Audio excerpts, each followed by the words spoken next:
April 12, 1945, Baguio, Philippines.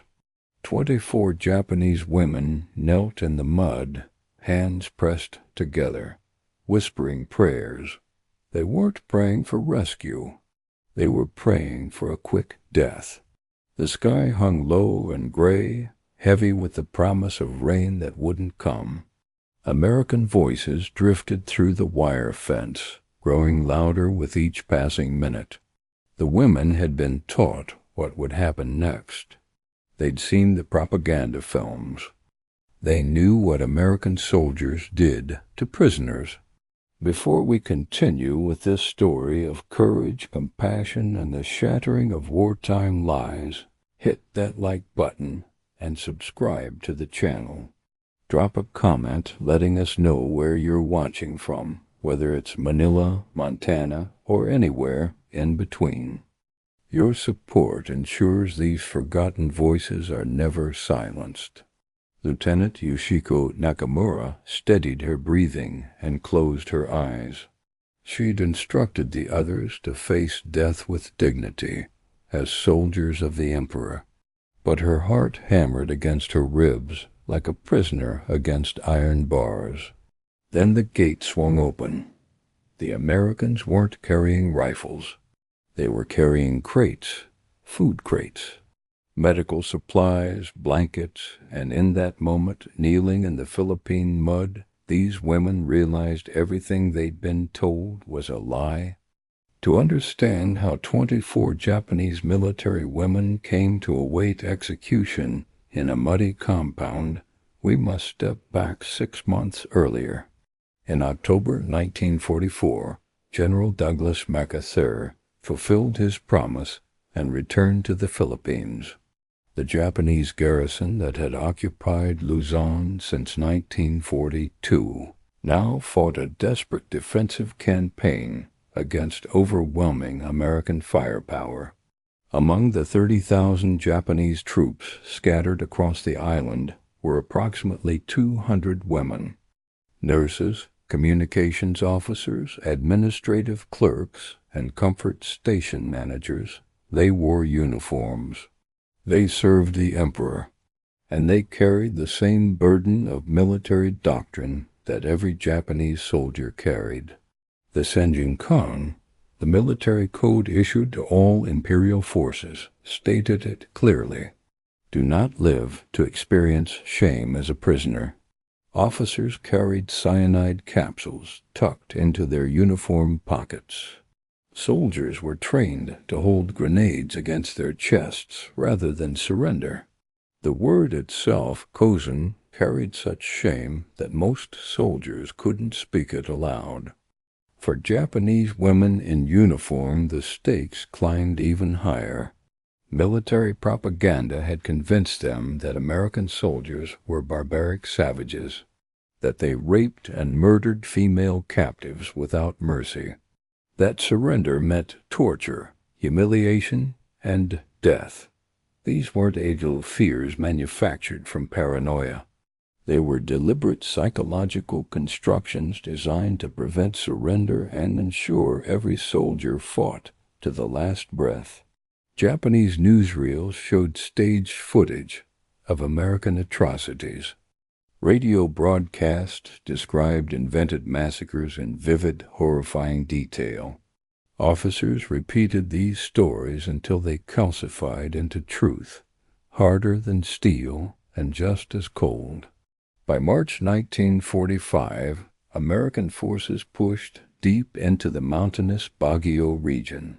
The Japanese defensive perimeter collapsed like wet paper. Most troops retreated into the mountains to wage guerrilla warfare, but approximately 24 women found themselves cut off from the main force. Nurses from a field hospital, 3 communications officers, several administrative staff. They hid in abandoned buildings and caves for 3 weeks, surviving on foraged roots and contaminated water that left them weak and feverish. Sergeant Michiko Tanaka, 31 years old, had served as a surgical nurse in Manchuria before her deployment to the Philippines. She kept a diary, fragments of which survived the war. On March 28th, she wrote, "We have no food, no medicine. Fumico is burning with fever. At night we hear American patrols passing nearby.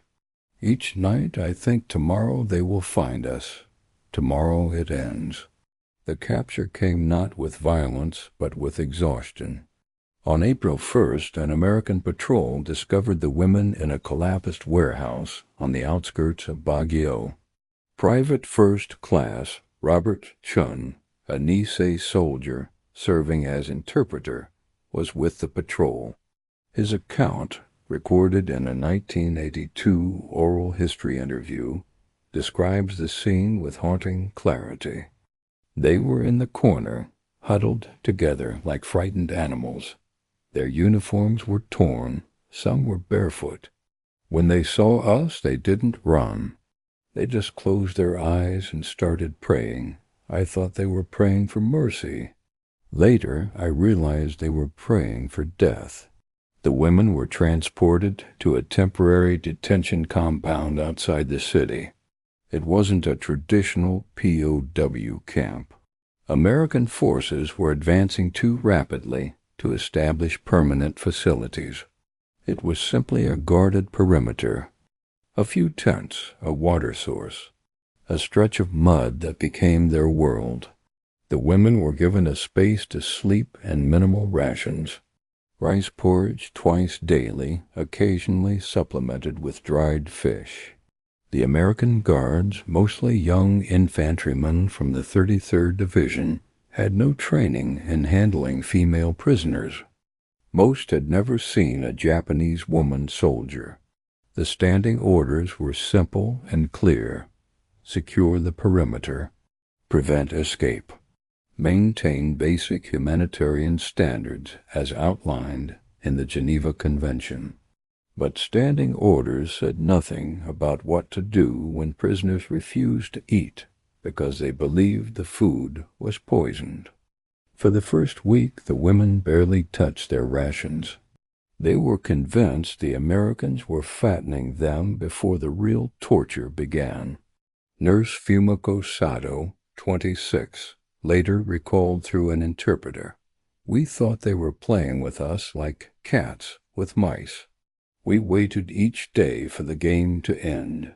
Malnutrition spread its shadow across the compound. Dysentery ravaged several women. Fumiko's fever climbed into pneumonia.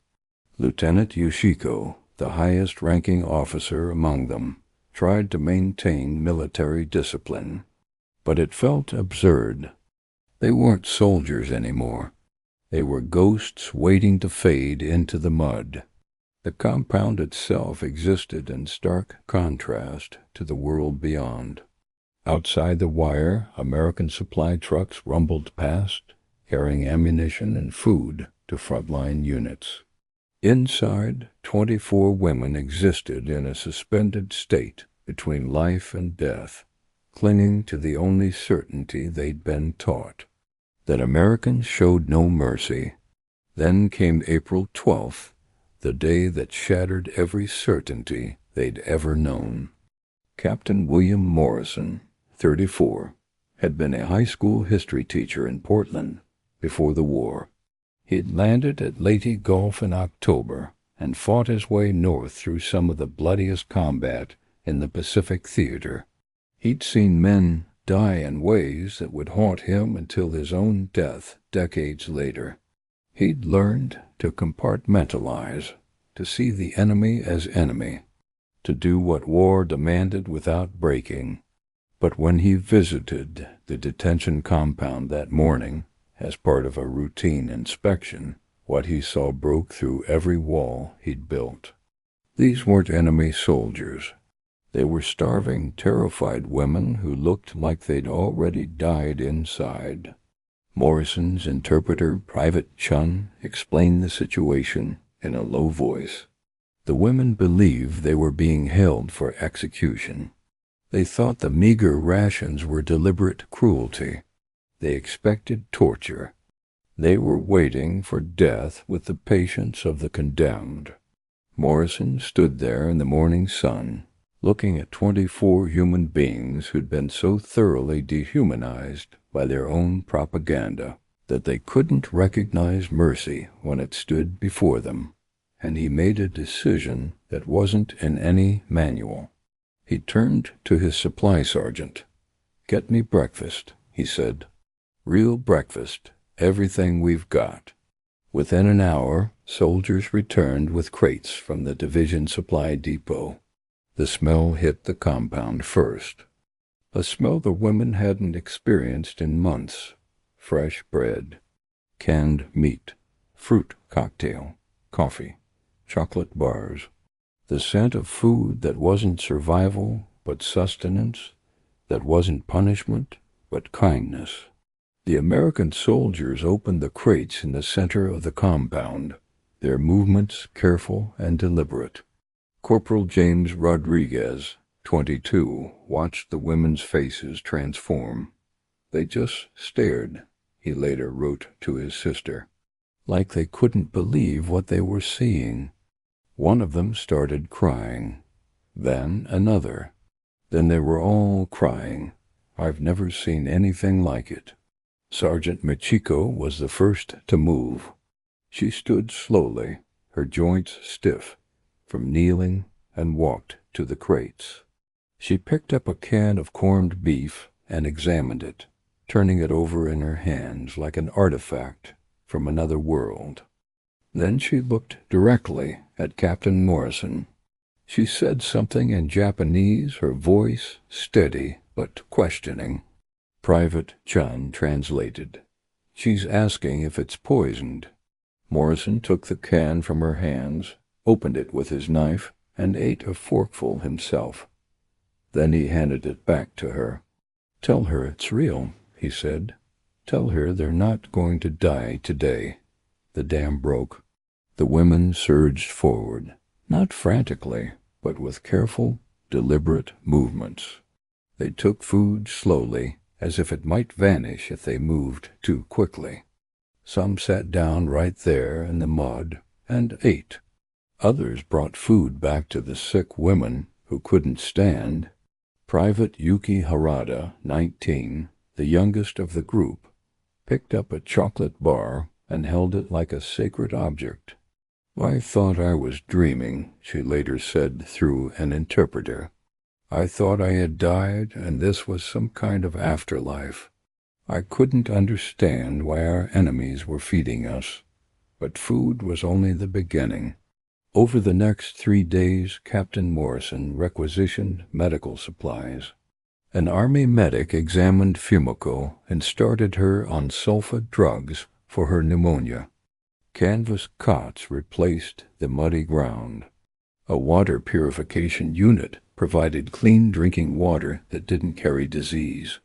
The compound transformed from a holding area into something resembling actual human shelter. The change in the women was gradual but unmistakable. They began eating regularly. Color returned to their faces like spring, returning to winter fields. The constant tension that had gripped the compound began to ease, muscle by muscle, breath by breath. But the psychological transformation was slower and far more complex. Lieutenant Yoshiko struggled with it most. She'd been trained as an officer, conditioned to lead, to maintain discipline, to uphold the Emperor's honor above all else. But what was honor when your enemy fed you? What was discipline when your own military had abandoned you to die? She'd spent 3 years believing Americans were monsters. Now those monsters were treating her wounds and teaching her English words. The Americans were struggling with their own contradictions. These were enemy soldiers, Japanese soldiers, the same military that had bombed Pearl Harbor, that had committed atrocities across Asia, that had killed their friends in battles from Guadalcanal to Okinawa. Yet here they were sharing cigarettes and chocolate, teaching card games, showing photographs of families back home. Corporal Rodriguez found himself in a philosophical debate with another soldier, Private Eddie Walsh. "I still don't get it," Walsh said. "We're supposed to kill them on the battlefield, but here we're supposed to be nice. Where's the line?" Rodriguez thought about it for a long moment. "Maybe there isn't a line," he said. "Maybe that's the point." By the end of April, something extraordinary had developed in the compound. Not quite friendship. The gulf was too wide, the wounds too fresh for that. But something more significant. Recognition. Recognition that the enemy was human. Recognition that humanity persisted even when everything else failed. The Japanese women began teaching the American guards basic Japanese phrases. The Americans taught them English in return. They shared stories carefully at first, then more openly. Sergeant Michiko, who'd been a nurse before the war, consulted with the American medics on treating the sick women. Her medical knowledge was respected, valued. Lieutenant Yoshiko found herself discussing logistics with Captain Morrison. Where to dig latrines, how to organize the sleeping area. Practical matters that required no ideology, only common sense. One afternoon in early May, a sudden tropical downpour sent everyone scrambling for shelter. Private Yuki ended up under a tarp with 3 American soldiers. They sat there watching the rain hammer down, and someone passed around a pack of Lucky Strikes. For 20 minutes they were just people sheltering from a storm, nothing more and nothing less. When the rain stopped, Yuki looked at the soldiers and said in halting English, "Same rain, same sky." One of the soldiers, Private Danny O'Brien, nodded slowly. "Yeah," he said, "same rain." It was a small moment, easily forgotten in the larger sweep of history, but it represented something monumental. A crack in the absolute certainties that war demanded. A glimpse of the world as it actually was, not as propaganda painted it. A reminder that humanity survived even in the mud and wire of war. The war in the Philippines was effectively over by late May. The Japanese defensive positions had collapsed entirely. Surviving Japanese forces were scattered in the mountains, cut off from supply and command, fighting a war that had already ended. On May 8th, Germany surrendered, though news took days to reach the remote Philippine compounds. The Pacific War continued, grinding toward its inevitable conclusion. But everyone could sense it was entering its final phase. Captain Morrison received orders to transfer the women prisoners to a larger POW facility in Manila. The compound would be dismantled. The Americans would move north. The brief, strange community that had formed would dissolve like morning mist. The night before the transfer, Morrison gathered the women and explained through Private Chun what would happen. They would go to Manila. They would receive proper medical care. Eventually, when the war ended, they would be repatriated to Japan. The women listened in silence, their faces unreadable. Sergeant Michiko finally spoke. Private Chun translated. "She's asking if you'll be there, in Manila." Morrison shook his head. "No. My unit is moving out. Different direction?" Michiko nodded slowly. Then she bowed, formally, deeply. The other women followed, their movements synchronized by something deeper than military training. It wasn't a gesture of submission. It was a gesture of respect, of gratitude, of recognition that transcended nationality and war. Morrison, uncomfortable with the formality, returned the bow awkwardly. "You deserve to be treated like human beings," he said. "I'm glad we could do that much." The next morning, trucks arrived to transport the women, to Manila. As they prepared to leave, each woman said goodbye to the soldiers they'd come to know. Lieutenant Yoshiko shook Captain Morrison's hand, her grip firm and steady. "You showed us," she said in careful English, "that everything we were told was wrong." Morrison nodded. "Maybe that's the real victory," he said. "Learning that the enemy is just people." The women arrived in Manila on May 12th and were processed into a larger POW facility housing several hundred Japanese prisoners, both military and civilian. The facility was better equipped than the compound: barracks, a proper infirmary, organized mess halls. But something was lost in the transition. The intimacy of the small compound, the daily interactions that had humanized both sides, was replaced by institutional routine. The psychological aftermath surfaced slowly, like bodies rising from deep water. Nurse Fumiko, her pneumonia cured, found herself struggling with nightmares. She dreamed she was back in the compound. But in the dreams, the Americans were as monstrous as their propaganda had promised. She would wake up confused, unsure which reality was true, caught between two incompatible versions of the same story. An Army psychologist, Captain Eleanor Hayes, noted in her report, "Many female Japanese posts exhibit symptoms of severe cognitive dissonance. Their experience contradicts everything their military training conditioned them to believe. The psychological reconstruction will take years." Lieutenant Yoshiko faced a different crisis: identity. She defined herself as an officer of the Imperial Army. But what did that mean now? Her army had abandoned her. Her country was losing. The enemy had shown more honor than her own commanders. She spent hours in the facility's small library, reading whatever books were available in Japanese, trying to reconstruct a sense of self from the fragments that remained. Private Yuki, the youngest, adapted most easily. She was barely out of girlhood, less conditioned by years of military indoctrination.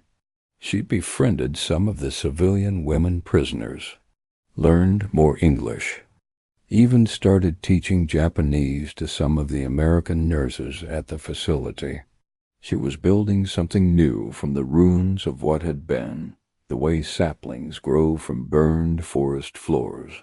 On August 15, 1945, Emperor Hirohito's voice crackled over the radio, announcing Japan's surrender. The war was over. In the Manila POW facility, the news brought relief, grief, and confusion in equal measure. For many prisoners, surrender was unthinkable. Some refused to believe it.